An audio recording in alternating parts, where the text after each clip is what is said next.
मैं भी तो पिता बना हूँ, बच्चे की जिम्मेवारी मेरी भी है। बहू, मैं नीचे बिस्तर लगाकर सो जाती हूँ। रात को बाबू परेशान करेगा तो मैं संभाल लूँगी, तुमसे नहीं होगा। नहीं माँ, मैं संभाल लूँगी, आप दूसरे कमरे में सो जाइए। आप पूरे दिन काम करती हैं, रात को भी तो आराम नहीं करेंगी तो आप बीमार पड़ जाएंगी, फिर कौन देखेगा हम सबको। ये है सुमन जी और उनकी बहू वेदिका। वेदिका ने 10 दिन पहले ही एक सुंदर से बेटे को जन्म दिया है। बच्चा सी सेक्शन के जरिए हुआ है, जिसकी वजह से उसे उठने बैठने में थोड़ी दिक्कत होती है। बच्चा भी शाम से सोता रहता है, जब सबको सोने का समय होता है तो जाग जाता है। दोनों सास बहू की बातें सुनकर वेदिका का पति राघव बोला, माँ मैं सो जाता हूँ। नहीं बेटा, तुम अलग सो जाओ, कल ड्यूटी भी जाना है और इतने छोटे बच्चे को लेना नहीं होगा तुमसे, वैसे भी ये औरतों का काम है।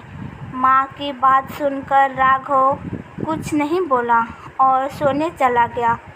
वो रेलवे में टीटी है। कुछ देर बाद सुमन जी पानी का थर्मस रखते हुए बोली, बहू मैं जा रही हूँ दूसरे कमरे में सोने, अगर बाबू परेशान करे तो मुझे जगा देना, और हाँ राघव को अपने कमरे में मत आने देना, कम से कम 1.25 महीना उससे दूर ही रहो। सास के जाने के बाद वेदिका भी लेट गई। तभी उसे याद आया कि वो तो दवाई खाना भूल गई।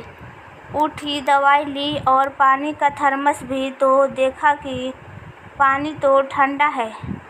शायद माँ पानी गर्म करना भूल गई। इतना ठंडा पानी नहीं पी सकती, मुझे भी सर्दी लग जाएगी और साथ में बाबू को भी। वो बाहर निकली तो देखा माँ सो गई है। हॉल में पतिदेव सो रहे थे। उसका मन हुआ कि माँ को उठा देती हूँ, फिर देखा गहरी नींद में सो रही हैं तो छोड़ दी। उसने चुपके से किचन में जाकर खुद गर्म पानी करने की सोची। तभी सासू माँ की कही बात याद आ गई कि बेट पूजा हवन करने के बाद ही किचन में जाना।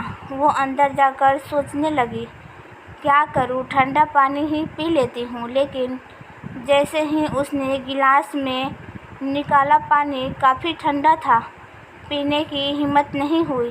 दिसंबर की कड़ाके की ठंडी। वो फिर से बाहर निकली और धीरे से राघव को उठाया और पानी गर्म करने को कहा। राघव पानी लेकर आया तो वो भी बेड पर जाकर बैठ गया और बच्चों को निहारने लगा। ओह कितना सुंदर बेटा है, बिल्कुल मेरे ऊपर गया है।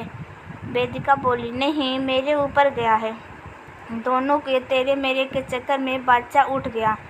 वेदिका जब बच्चों की गोद में लेने लगी तो राघव ने उसे मना कर दिया और अपनी गोद में ले लिया।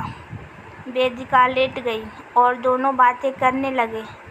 तभी बच्चे ने पोटी कर दिया तो राघव साफ करने लगा। कुछ ही देर बाद माँ भी आ गई। वहाँ राघव को देख नाराज़ हो गई और कहने लगी, अब समझ में आया तुमने मुझे दूसरे कमरे में सोने को क्यों कहा। राघव तुम्हें मना किया था ना, फिर क्यों आया, या फिर बहू ने बुलाया। वेदिका कुछ नहीं बोल पाई, पर राघव ने कहा, नहीं माँ, मैं तो बस वेदिका को गर्म पानी देने आया था, तभी बाबू उठ गया, तब मैं ही इसे मना कर दिया और अपने गोद में ले लिया। मैं तो पानी रख कर गई थी, अगर नहीं भी था तो मुझे उठा देती। तुम्हें क्यों बोली। नहीं माँ, आपने रखा था पर ठंडा था और वो आपको उठाने गई थी, लेकिन आप गहरी नींद में सो रही थी इसलिए नहीं जगाया। वैसे आपकी आँख कैसे खुली। मेरी भी आँख अचानक खुली तो मैंने सोचा एक बार देख लूँ पोते को। ठीक है ना माँ, पर अब जाकर सो जाइए, नहीं तो बीमार पड़ जाएंगी। चल हट, तेरी माँ इतनी भी कमज़ोर नहीं कि बीमार पड़ जाए। अपने पोते के लिए मैं एक रात तो क्या कई रातों जग सकती हूँ। तुम सो जाओ, कल तुम्हें ड्यूटी जाना है, और वैसे भी ये काम मर्दों का नहीं है। हम दोनों सास बहू मिलकर संभाल लेंगे। अपने 3 बच्चों को तो मैंने अकेले ही संभाला है। तुम्हारे पापा तो क्या, तुम्हारी दादी भी नहीं रात को जगती थी। राघव बोला, माँ आप जिस लिए मना कर रही हैं इस रूम में आने से, वो मैं समझ गया। पर क्या ज़रूरी है माँ, जो आपके साथ हुआ वो वेदिका के साथ भी हो? उस समय दादी और पापा को समझ नहीं थी कि आपकी मदद करें, लेकिन मैं समझता हूँ। जहाँ तक बात है मर्दों के काम की, तो कोई भी काम बटा नहीं है कि ये औरत का काम है और ये मर्द का। वेदिका अपनी जान पर खेलकर आपको दादी और मुझे पापा बनाने के सुख दिया। इतना कर्तव्य तो मेरा भी बनता है कि जितना हो सके उसकी मदद करूं। आखिर मैं भी तो पिता बना हूं। रही बात ड्यूटी की, तो मैंने छुट्टी का अर्जी डाल दी है। इतने सुनते ही सुमन जी चुप हो गई। राघव ने कहा, माँ आप मेरी बातों का बुरा मान गई क्या? माफ़ करिए, मेरा इरादा आपको दुख पहुँचाने का नहीं था। माँ ने कहा, नहीं बेटा, मैं तो बस इतना सोच रही थी कि मेरा बेटा इतना समझदार कब से हो गया। राघव बोला, आखिर बेटा किसका हूँ? और तीनों हंस पड़े।